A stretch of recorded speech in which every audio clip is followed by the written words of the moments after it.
Welcome guys, हमारे YouTube channel ज्ञान study lover में फिर से आप लोगों का एक बार धमाकेदार स्वागत है। आज हम लेकर के आए हैं आप लोग के लिए नया टॉपिक।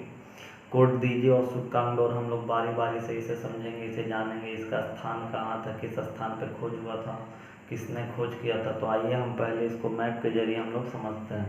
तो ये हमारा रहा देश भारत, ये हमारा देश रहा भारत, बोले तो इंडिया। और सिंधु सभ्यता का जो आकार था, मैंने पिछले वीडियो में बताया था कि इसका जो आकार था वो ये ट्रायंगल की तरह था। किस कैसा था? तो ये ट्रायंगल के तरह त्रिभुजाकार था।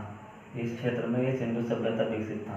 तो बात करेंगे सूतकांगडोर की, तो सूतकांगडोर था आखिर कहाँ? तो सूतकांगडोर जो था ना, सिंधु सभ्यता का सबसे पश्चिमी स्थल था। ये मैंने सिंधु सभ्यता का जब पहला वीडियो बनाया था तो उसमें सूतकांगडोर का चर्चा हुआ था कि सिंधु सभ्यता का सबसे पश्चिमी स्थल जो है वो है सूतकांगडोर। तो यहाँ पे आपका सूतकांगडोर होगा, ये पाकिस्तान के बलूचिस्तान क्षेत्र में पड़ेगा। ये कहाँ हो जाएगा? तो ये सूतकांगडोर, ठीक है ना। ये इसकी चौहद्दी थी, सिंधु सभ्यता की ये चौहद्दी थी। तो यहाँ पे आपका दाइमाबाद था महाराष्ट्र में, दाइमाबाद। दक्षिण में दाइमाबाद मैंने बताया था वीडियो में। पूरब में उत्तर प्रदेश में आलमगीरपुर था, आलमगीरपुर। और ये उत्तर में आपका मांदा था, जम्मू कश्मीर में चिनाब नदी के तट पर। और ये सबसे पश्चिम में आपका सूतकांगडोर था, सूतकांगडोर जो था ये आपका दाशक नदी के तट पर था, दाशक नदी के तट पर। दाशक नदी ये सिंधु की सहायक नदी थी, ये सिंधु में ही आकर के मिल जाती है और ये सिंधु की सहायक नदी थी, दाशक नदी। तो बात करते हैं सूतकांगडोर की। तो सूतकांगडोर जो बाई मैप के हिसाब से देखें तो सूतकांगडोर आपका यहाँ हो जाएगा। यहाँ पे आपका मोहनजोदड़ो, चनोदड़ो और ऊपर में हड़प्पा है। तो सूतकांगडोर का खोज 1927 ईस्वी में ऑरेल स्टाइन नामक व्यक्ति ने किया था। सूतकांगडोर का खोज जो है 1927 ईस्वी में ऑरेल स्टाइन नामक व्यक्ति ने किया था। इसका स्थान तो हो जाएगा, ये बलूचिस्तान के क्षेत्र में पड़ता है, बलूचिस्तान। अब अभी वर्तमान समय में मुद्दा भी उठ रहा था कि पाकिस्तान में अलग देश बनाने का मांग किया जा रहा है, जो कि बलूचिस्तान के नाम पे ही एक अलग देश बनाने की मांग की जा रही थी कि बलूचिस्तान पाकिस्तान से अलग होकर एक नया देश बनने वाला है। लेकिन ऐसा होने वाला नहीं है अभी फिलहाल। तो ये बलूचिस्तान पाकिस्तान के क्षेत्र में ही पड़ता था। ये किस नदी के तट पे था? तो दाशक, सिंधु की सहायक नदी जो है दाशक नदी के ही तट पर था। यहाँ से प्राप्त साक्ष्य, क्या एविडेंस मिला है, तो इसको भी हम लोग देखेंगे। तो बताया जाता है कि यहाँ बंदरगाह का साक्ष्य था। जिस तरह से हमारे लोथल को बंदरगाह नगर कहा जाता है, उसी तरह से ये भी एक बंदरगाह यहाँ भी एक बंदरगाह था। और यहाँ से विदेशों में व्यापार होता था, जहाज के माध्यम से, नाव के माध्यम से। उसके बाद आपको यहाँ से मिला है बेबीलोन से व्यापार का साक्ष्य, बेबीलोन से व्यापार का साक्ष्य। मतलब कि जो सूतकांगडोर के लोगों का जो व्यापार होता था वो बेबीलोन के साथ भी होता था। बेबीलोन वही बेबीलोन जो कि इराक में पड़ता है, जहाँ सिकंदर महान की मृत्यु हुई थी। सिकंदर का नाम आपने सुना होगा, इसने भारत पे आक्रमण किया था 326 ईसा पूर्व, और इसकी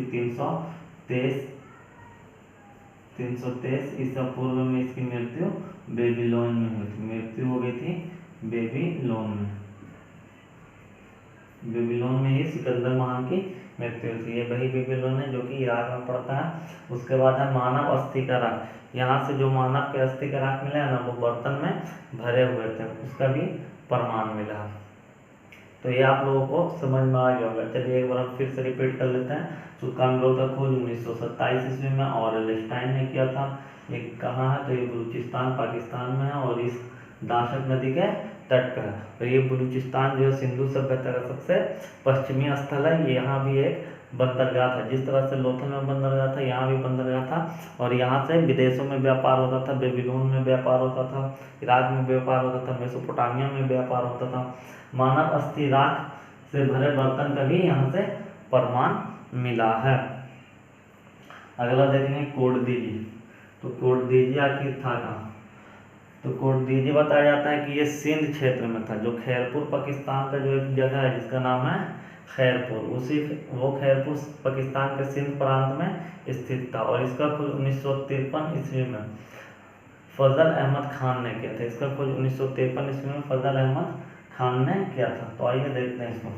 तो कोडदीजी का खोज 1953 ईस्वी में ये कोटदीजी हो जाएगा ना, तो यहीं कहीं आसपास में सिंध क्षेत्र में होगा, ठीक है ना। ये थार मरुस्थल का जो क्षेत्र था ये बोला गया था, ये आपका सिंध प्रांत था। तो सिंध प्रांत में मोहनजोदड़ो हम लोगों ने पढ़ा, जन्मोदड़ो पढ़ा, और उसके बाद ये आया है कोटदीजी, ये भी सिंध प्रांत में था। बाकी हम आगे जब वीडियो बनाएंगे तो उसमें बता देंगे कि सिंध प्रांत में सिंधु सभ्यता के कितने स्थल मिले हैं। तो कोटदीजी का खोज 1953 ईस्वी में खुद करता है इनके फजल अहमद खान। यह स्थान कहाँ पड़ता है, तो ये खैरपुर पाकिस्तान के सिंध प्रांत में, पाकिस्तान के ये सिंध प्रांत में पड़ता है। इस किस नदी के तट पर है, तो ये सिंधु नदी के तट पर। तो मैंने पहले भी बताया था तो कि अधिकांश जो नगर है वो सिंधु नदी के तट पर है, जैसे कि मोहनजोदड़ो, चन्हुदड़ो और ये कोटदीजी सिंधु नदी के तट पर है। यहाँ से प्राप्त साक्ष्य, तो यहाँ के जो भवन होते थे, जैसे मैंने मोहनजोदड़ो हड़प्पा के बारे में बताया कि यहाँ के जो भवन होते हैं पक्की ईंटों से निर्मित भवन थे, लेकिन चन्हुदड़ो में जो भवन बनाए जाते थे वो कच्ची ईंटों से बने होते थे वहाँ के भवन। और यहाँ से बहुत सारे चूल्हे का भी साक्ष्य मिला है। Thank you, that's all.